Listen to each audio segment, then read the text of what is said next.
Hikmah ke-70. Man ra'aitahu mujiban an kulli ma su'il wa mu'abbiran an kulli ma syahid wa dhakiran kulla ma alim fastadilla bidzalika ala wujudi jahlih.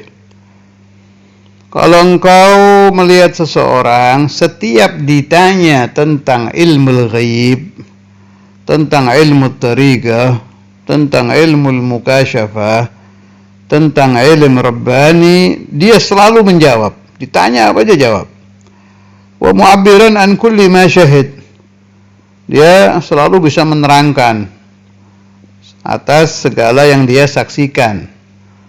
Ditanya tentang bagaimana caranya melihat Rasulullah SAW secara dzauqiyah, wah terangkan. Aulia gimana terangkan? Ditanya apa aja selalu bisa.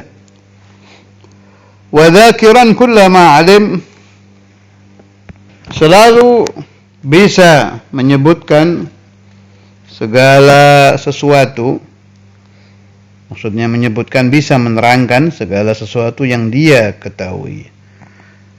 Kalau Anda bertemu orang seperti ini yang tidak pernah menjawab wallahu alam, saya tidak tahu urusan ini, tidak pernah berkata untuk masalah ini saya nggak paham, tanya ke fulan, untuk hal ini is'al fulan, semua dijawab karnahu bahr.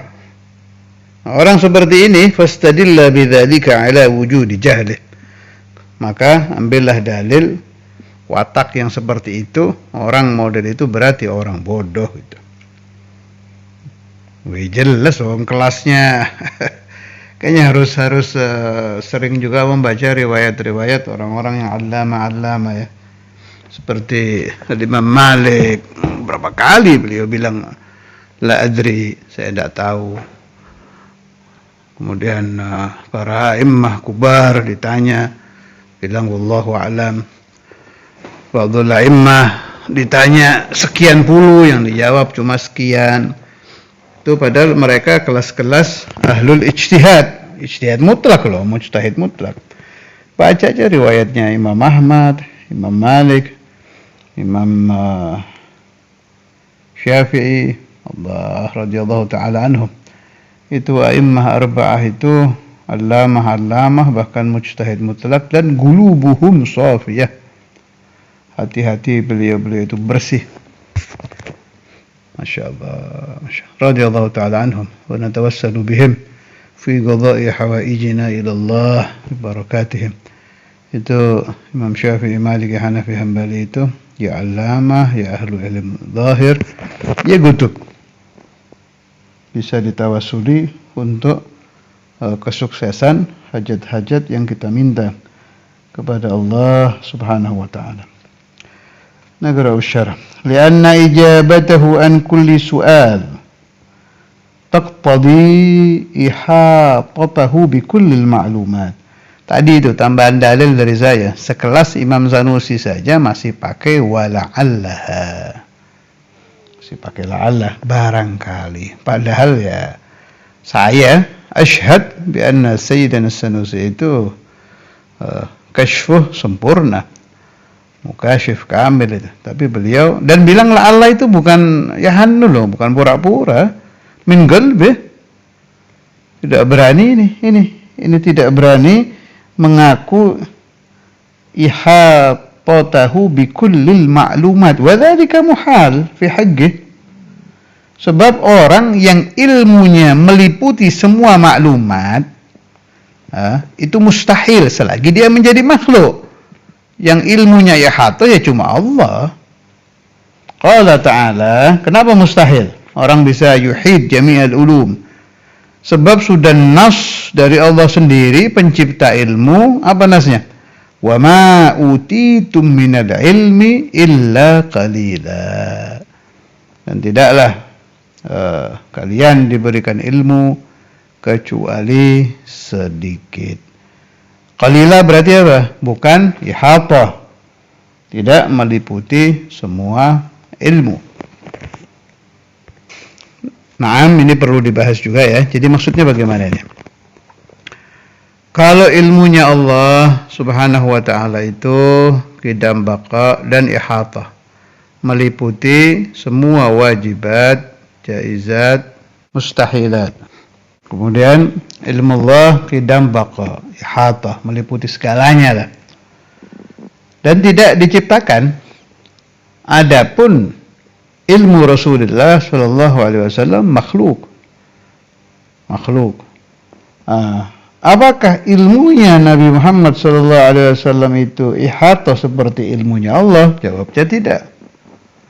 Tetap Nabi sallallahu alaihi wasallam itu ilmunya makhluk, diciptakan. Memang ada hadis atau kama qala fa'allamani rabbi kulla syai' atau qala fa'alimtu kulla syai'.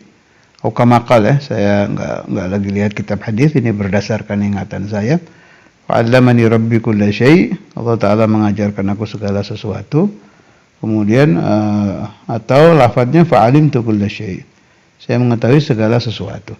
Tapi apa itu yang dimaksud Rasulullah SAW? Tetap masuk di qalil ini. Jadi wa ma utitum minal ilmi illa qalila, yang utitum itu qalila ini kan tetap ada batas nih. Qalilan minal ilm, yang diturunkan Allah Ta'ala untuk makhluk. Memang qalilan binisbah ilmu Allah qalila. Tapi kan ada hitungannya.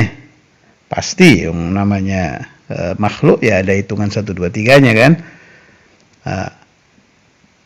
Hitungan nihayah itu dari ilm ini ada di Rasulullah SAW.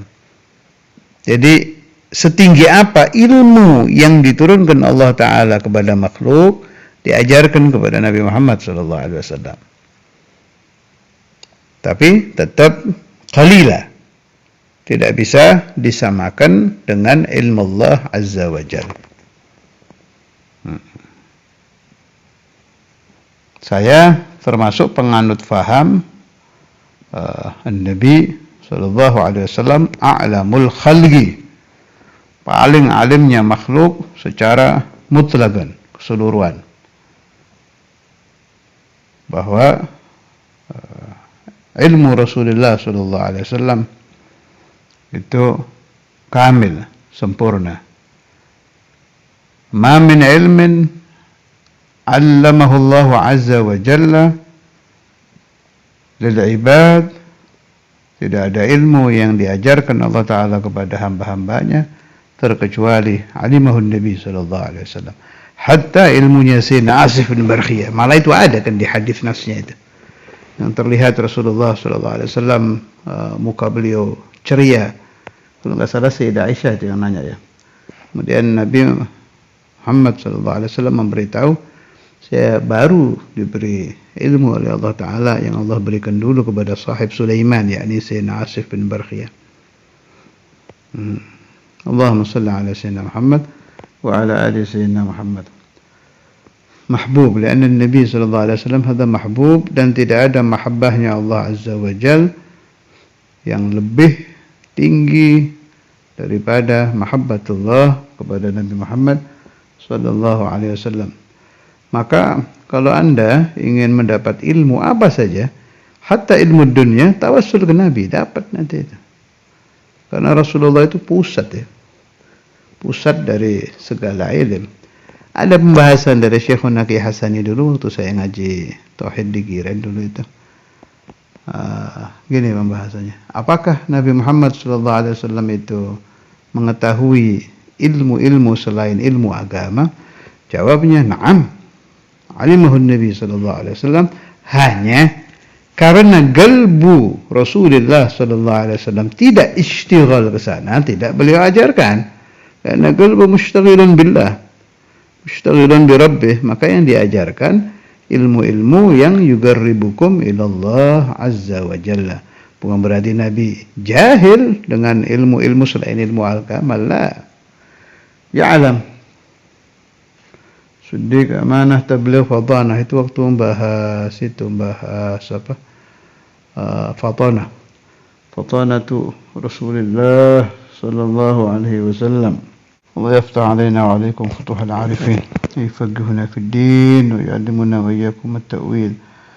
والتفسير والواردات والأسرار والعلوم اللدنية بجاه النبي محمد صلى الله عليه وسلم، بجاه شيخنا الإمام الحافظ المسلم أبي عبد الله بن القادر بالفقيه، بجاه شيخنا الإمام الحافظ عبد القادر بن أحمد بالفقيه، على هذه النية وكل نية صالحة نية محرم. نسأل الله يفتح علينا وعليكم فتوحات في العبادات جديدة، فتوحات جديدة في العبادات، فتوحات جديدة في العلم، فتوحات جديدة في طلب العلم، فتوحات جديدة في التعليم، فتوحات جديدة في نشر الدعوة إلى الله، فتوحات جديدة في الإخلاص، فتوحات جديدة في الصفاء، فتوحات جديدة في خدمة الأولياء، فتوحات جديدة في خدمة الرسول صلى الله عليه وسلم، وفتوحات جديدة في خدمة الدين، وفتوحات جديدة في خدمتك يا الله، وإلى حضرة النبي. الفاتحة.